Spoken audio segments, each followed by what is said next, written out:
the power to be disliked is the one that's going to set you free more than the need to be liked by everybody.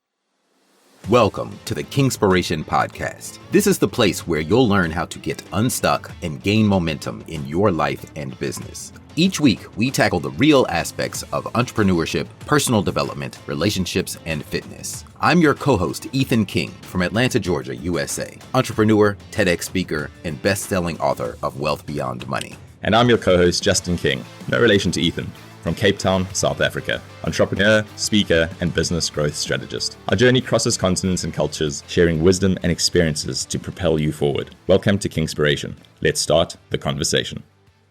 I was thinking about a recent speaking engagement that I had. I was doing an AI workshop up in Virginia, and it was a great session, like rave reviews. But there was this one guy in the room who I could tell that he just wasn't buying into it. He challenged a lot of the things I was teaching, like, oh, I can't use AI in my business. I'm in construction and we don't need it and this and that. And I was thinking to myself, like, this guy is really not open-minded. And he's kind of almost a little bit of a heckler. He didn't do anything super disrespectful, but I knew that he was that one. Like, there's always like that one negative person. But what I left with is that it's amazing that in a room, like if I speak to 100 people in a room and 99, let's say I get a standing ovation from 99 people and there's one person sitting down looking mad, that person is going to be on my mind more than the other 99. And I'm like, man, I wish I could. I need to continue to develop that muscle to get over that, because am I driven that much by do I want to be liked by everyone? And that's our conversation today, like likability, like how much is that a driving force, and what is the value in having the courage to be disliked? Have you had any situations like that? I basically have the same situation every single time I facilitate with clients. So it resonates massively. So generally, you're going to show up in a facilitation, you're starting the process, and quite early on, you'll be able to point that one person out, and you're like, there's that guy, or there's that person. I know what's coming at the end of this. And generally, you'll get your feedback at the end of the session by survey, and they're the one that has rated the session a little bit lower than everybody else. And it's amazing, because a 10 was not created equal to a 5 as far as the joy that you get from a 10 versus the pain that I get from a 5 or from a 6. You've got to get about 100 10s in order to offset that pain from the 5 or the 6. So to your point, what I struggle with quite a bit is it my absolute need to be liked by everybody? And is there a difference between these two? Or is it my inability to be disliked by somebody that is kind of driving that feeling that I'm having at the end of those sessions?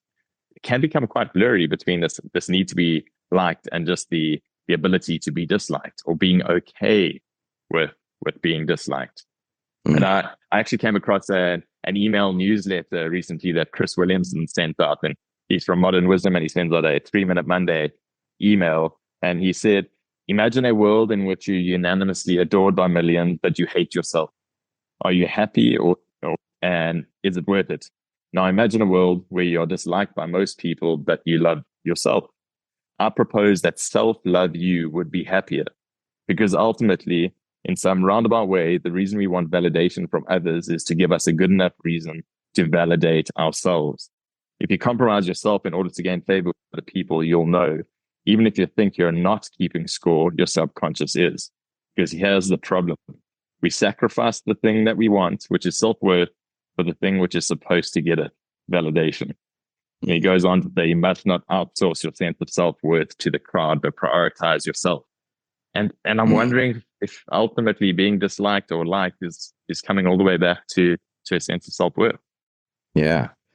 Well, I think we should talk about here, like, how, if you want to be more likable, there are some scientific ways to actually make yourself more likable and more popular. But then, is it best to be likable, or should you have the courage to be disliked? Because a lot of the biggest names that we have, a lot of the most influential people throughout history have actually been disliked by a lot a lot of people like vehemently hate it. You got to be almost willing to be hated by a lot of the population if you're really pushing an agenda to get something meaningful done. So where do you draw the line, and which one should you aim for? Likability, or should you just not care about it and just go for, whatever your driven purpose is? So I've got a few thoughts on it. I think immediately first thought is the power to be disliked is the one that's going to set you free more than the need to be liked by everybody or be driven primarily from likability. I think likability in the right context and the right people is the key, but that marries up to being disliked. So what are we going to kick it off with? Yeah. So I think about my kids, since I have school age kids. And of course, when you're a kid, you're interested in being, at least most kids want to be liked by their peers. We want that validation. And, I recently heard a podcast where they were talking about the most popular kids in school are the ones who genuinely are interested in the other kids. So in order to have more friends, be a friend, and you be the one to reach out and show genuine interest and to what's going on in other people's lives. And the more you do that in your life, then naturally it gets reciprocated. Like people like people who like them. So being genuinely interested in others, I think, is the first step if you want to be more likable.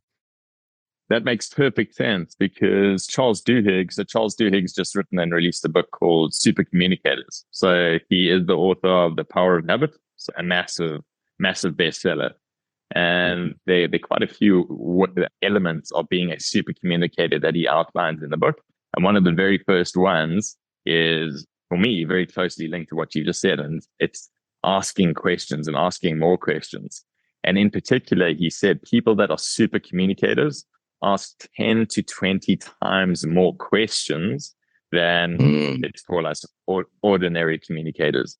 And I really do feel you can only ask more questions if you're genuinely interested in finding out more about somebody, what they do, who they are, their story, whatever it may be. So yeah, being genuinely interested, that a big part of that and a skill to have would be being able to ask really good questions and asking more questions, 10 to 20 times as many questions as you're possibly asking right now.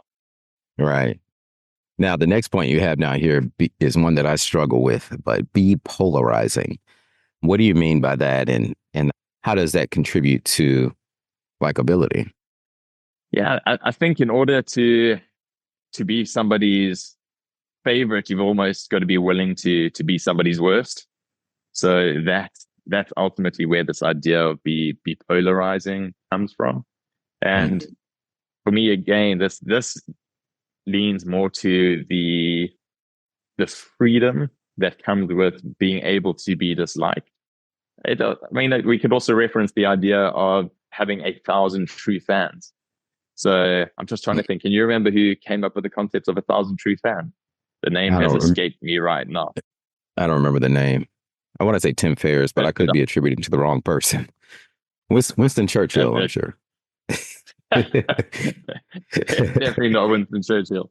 But even with 1,000 true fans, I think when people are trying to build up a following, whether it's following for their business or following for social media or whatever it is, to be able to sell a product to, we get caught in this trap of needing to be able to appeal to absolutely everybody and have a following of X million. But what you really need to do is decide on your niche or your niche, what you're going to focus on. And that may not be for everybody. So the position that you take on certain, as far as opinions that you have or the product that you sell, if you try to create a product that is going to be liked by everyone, you're never going to get it right. Ultimately, and I think it even goes down to how much people trust testimonials on product testimonials or product rating. I wish I could figure out or cite the source, but for what I'm about to say, that product testimonials or ratings are actually less trusted when they are just 10 out of 10 that are listed the whole time, because it's unlikely that everybody's going to love a product. They're actually more trusted when there are a couple of low scores that are thrown in there, or a couple of testimonials where people are like, this product wasn't quite for me. So that comes all the way back to, as a person, being polarizing is realizing that in order to be authentic, and in order to be able to be really liked by certain people, ultimately you are going to have to be disliked by others. Going back to the story that you started at that kicked us off with here, the one individual that was listening to your keynote who didn't really get it and understand it, you weren't necessarily polarizing in some way, but he didn't, what you shared didn't land. And just like I get those people in the sessions that I facilitate, sometimes when I share, it just doesn't land. And in a way, that's polarizing them. And I've got to be comfortable with that, but I've got to deliver what I want to deliver with authenticity and conviction, and be okay that that's not going to be for everyone. You know what, though? Maybe I actually was being polarizing and didn't realize it, because I truly believe that AI and automation is the way of the future. And perhaps on a fundamental level, his belief is that no, humans should do the work. I mean, he worked in the construction industry, or he works in the construction industry. So a lot of people hold on to that and don't trust AI, or I don't know, think the robots are going to take over or whatever. But maybe on a core level, that's what he was going into it thinking, is like, hey, this guy is preaching AI and automation. That's going to take away jobs that people do with their hands. So maybe I was accidentally being polarizing, because that's what I truly believe in. So perhaps what we're actually saying is it's not around being polarizing. It's just about having an opinion. Having a strong opinion about something. And the stronger the opinion and the more you express it, then the more you're going to piss some people off, but the more you're going to endear those who agree with your message. And if you think about some of the most Googled, who is it? Like Andrew Tate. I mean, at one point in time, he was like the most Googled man on earth, or at least he liked to say that. But everything he says is very polarizing. Trump, I mean, things like that. Like, you got to be willing to deal with that in order to, whatever your cause is, you got to understand you're going to piss off a lot of people, and be okay with that, still be able to sleep at night. So in a way, it makes you a lot more likable, but it also makes you a lot more dislikable. So there's power on both sides of that, right? Absolutely. So I like that. It's have a strong opinion on something, because also if you go out with the intention of being polarizing, I'm not too sure that that's actually the way we want to go. But have a true strong belief in something, have an opinion about that, and be vocal about that. And you're absolutely going to get your followers, and then be okay that they're going to be some people that you simply rub the wrong way.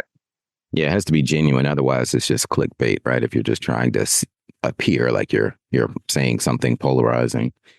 Well, the next thing you have here is don't outsource your self-worth to the crowd. What did you mean by that? Yeah, so that came up. That's a great line that I picked up in that mailer well, not a mailer, because when I said mailer to you, you were like, Justin, why are people putting that kind of thing in your post box? A newsletter, email newsletter is what I'm referring to. Yeah.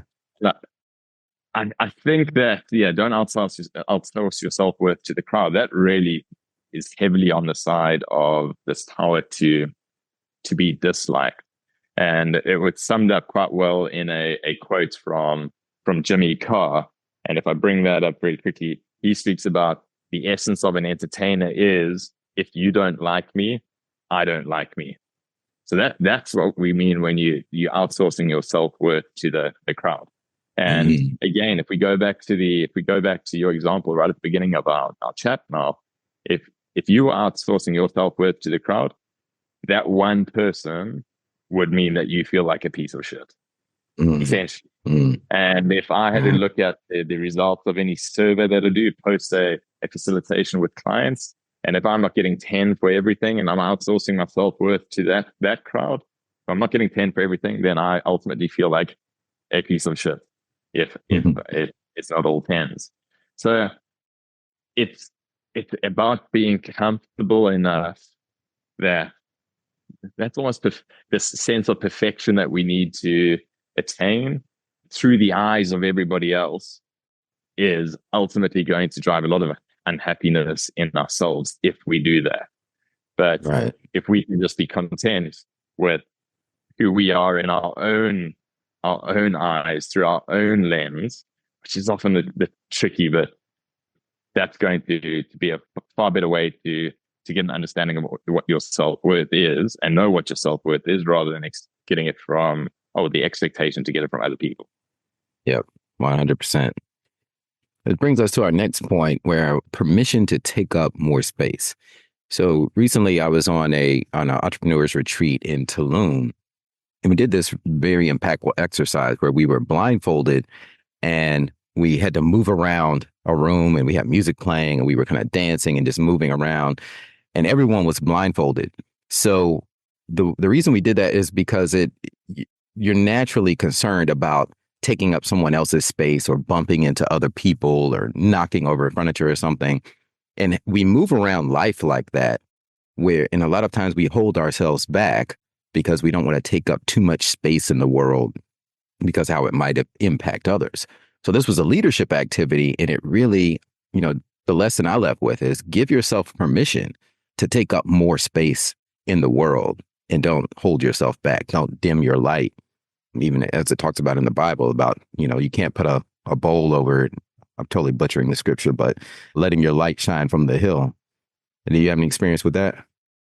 Yeah, well, I actually really like it because what it makes me think of immediately is something that I've been working on quite a bit, and that trying to work out where this comes from. I definitely get some of it from my mother. We know those personality traits. Yeah. The Be things humble. that are ingrained. Yeah. Yeah. But so my mom is very apologetic about a lot of things, and ultimately too much so. And when you speak about taking up space, for me, that the sense of her needing to shrink her space because she feels like she's being an inconvenience to a lot of people. And the way that showed up with me is in a lot of written communications, there are two words that are used way too often. The one is apologies. So apologies for this, or apologies for that, or apologies for taking a few hours to respond, apologies for whatever it is. And the second word is just. I just wanted to check in with you. I just wanted to drop you a message to find out about this.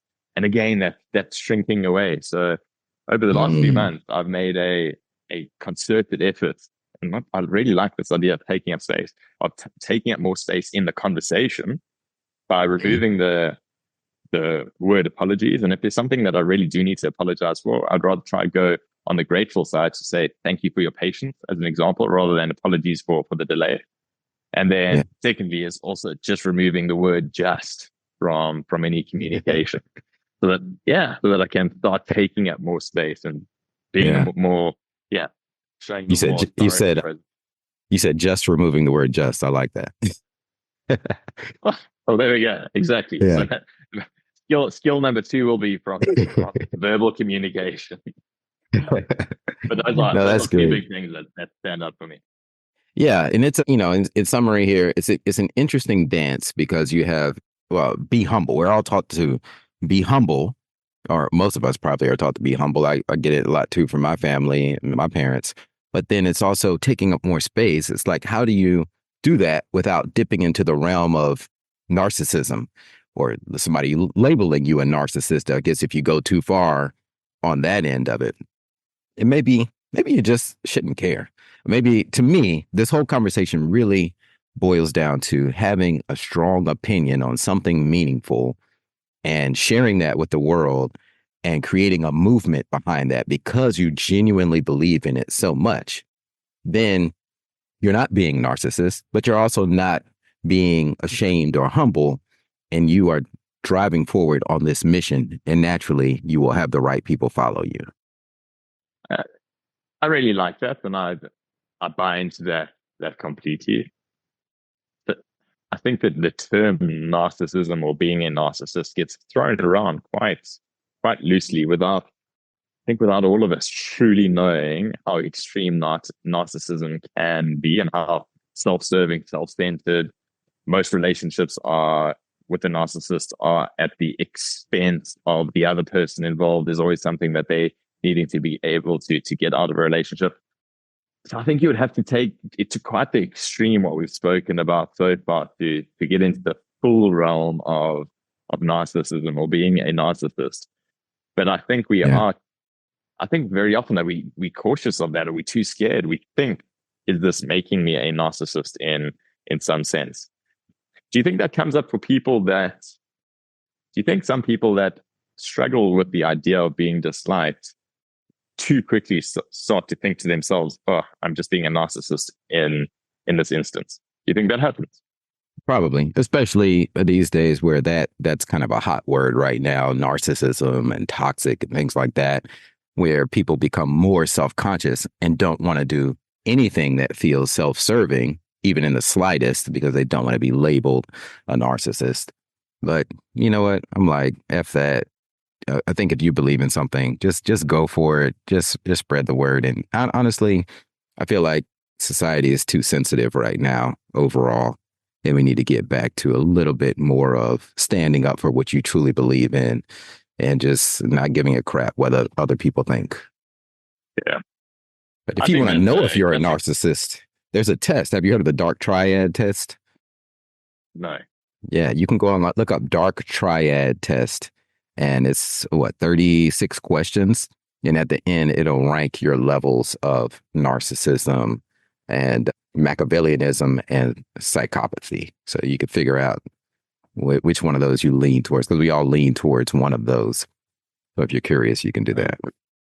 It doesn't sound like one of those things you really want to find out about yourself, to be honest. Hey, we all have these dark sides as part of the human experience. So I know we went a little long here, but to wrap it up, the science of likability. First, always accept that there's going to be one negative person in the room, so at least one who doesn't agree with what you're saying just for whatever reason because of their own personal experiences.